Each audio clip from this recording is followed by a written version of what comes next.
मेरे पास सिर्फ 1 मंथ था अप्रैल अटेम्प्ट के लिए व्हेन आई रियलाइज्ड कि मेरी फिज़िक्स स्ट्रांग नहीं है। But in just 30 days I scored 82 marks in my April attempt in physics.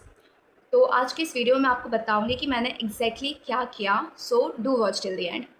सबसे पहले मैंने मेरी मिस्टेक्स एक्सेप्ट करी कि हाँ, मैंने सिर्फ थ्योरी पढ़ी है, मैंने सिर्फ फार्मूलाज रटे हैं, बट मैंने प्रॉपर क्वेश्चन सॉल्विंग बिल्कुल नहीं करी। जैन अटेम्प्ट में ऐसा था कि मुझे सिर्फ चैप्टर कवरेज करना है, इस वजह से मैं बस सिलेबस कंप्लीट कर रही थी। मैं सारे चैप्टर्स पढ़ रही थी, मैं उसके फार्मूलाज लर्न कर रही थी, बट मैं सही से क्वेश्चन प्रैक्टिस बिल्कुल नहीं करी थी, जिस वजह से जो एग्जाम में पेपर आया था उसमें सारे क्वेश्चन मैं सिर्फ आधे आधे कर रही थी एंड उसी हिसाब से जो मेरा आंसर आया था मैं ऑप्शंस में क्लिक कर रही थी, जिस वजह से मेरे बहुत सारे नेगेटिव मार्किंग हुए। But for my April attempt मुझे पता था कि अब मुझे फ़िज़िक्स तो बिल्कुल नहीं आती। सो मैंने दोबारा से सब कुछ शुरू किया।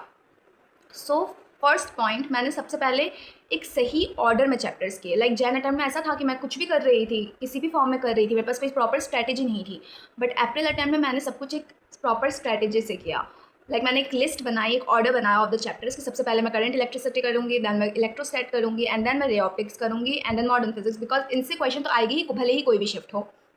दो मुझे पता था कि इलेक्ट्रोस्टैट एंड रे ऑप्टिक्स से कभी कभी अच्छे क्वेश्चंस आ जाते हैं, स्टिल मैंने इन चैप्टर्स को पहले पिक किया। जिन चैप्टर्स के मेरे पास नोट्स थे मैं उनको नोट्स से कंप्लीट कर रही थी, बट जिन चैप्टर्स के मेरे पास नोट्स नहीं थे उनके मैं वन शॉट्स देख रही थी। तो वन शॉट्स मैं कहाँ से देखती थी? सलीम सर के या तो राजवंत सर के। एंड उनके लेक्चर्स के टाइम मैं नोट्स नहीं बनाती थी, मैं सिर्फ पीपीटी डाउनलोड कर लेती थी या स्क्रीनशॉट्स मार के रख लेती थी।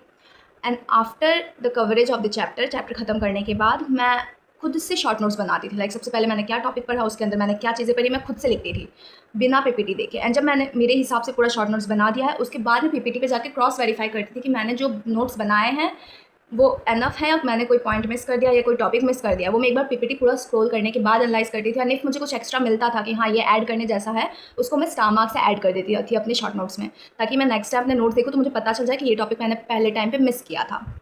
Okay, now coming to the second point कि अब क्वेश्चंस कहाँ से करना है। तो मैंने 2019 से 2024 तक के सारे PYQs करे थे, एंड साथ में जो जैन अटेम्प्ट में 2025 में क्वेश्चंस आए थे उनको भी सॉल्व किया था। आपने कोई चैप्टर खत्म किया, आपने उसका रिवीजन वगैरह कर लिया, तो आप PYQ से ही क्वेश्चन प्रैक्टिस करो, एंड उसमें जो क्वेश्चन आपसे फर्स्ट टाइम में नहीं बन रहे हैं आप उनको स्टार मार्क करो, ताकि आप नेक्स्ट टाइम जब रिवीजन करोगे तब आप उन क्वेश्चन को सबसे पहले प्रैक्टिस करोगे।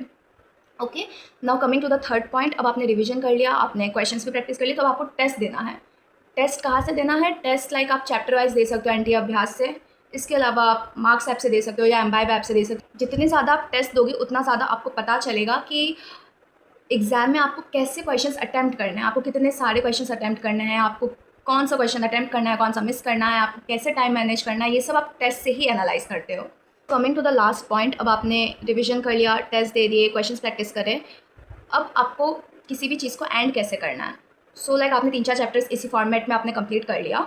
अब आप डेली 40 to 50 क्वेश्चंस प्रैक्टिस करो। आपने इंपॉर्टेंट क्वेश्चंस मार्क कर रखे हैं, आपने इंपॉर्टेंट टॉपिक मार्क कर रखे हैं जो आपने मिस कर दिए थे फर्स्ट टाइम में, आप उनसे रिवीजन करो, उससे आपका टाइम सेव होगा। एंड अब मोस्टली क्वेश्चंस आपसे हो जाने चाहिए जो आपसे फर्स्ट अटैम्प्ट में नहीं हुए थे। एंड अगर अब भी आप कुछ नहीं कर पा रहे हो तो मतलब आपने चैप्टर ठीक से नहीं पढ़ा है, सो उसको आप दोबारा से करो।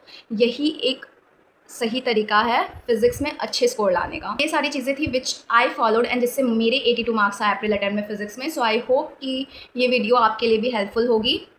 सो स्टे अपडेटेड, आगे मैं ऐसी छोटी छोटी हेल्पफुल वीडियोज़ लाती रहूँगी। Subscribe to my channel. Bye bye.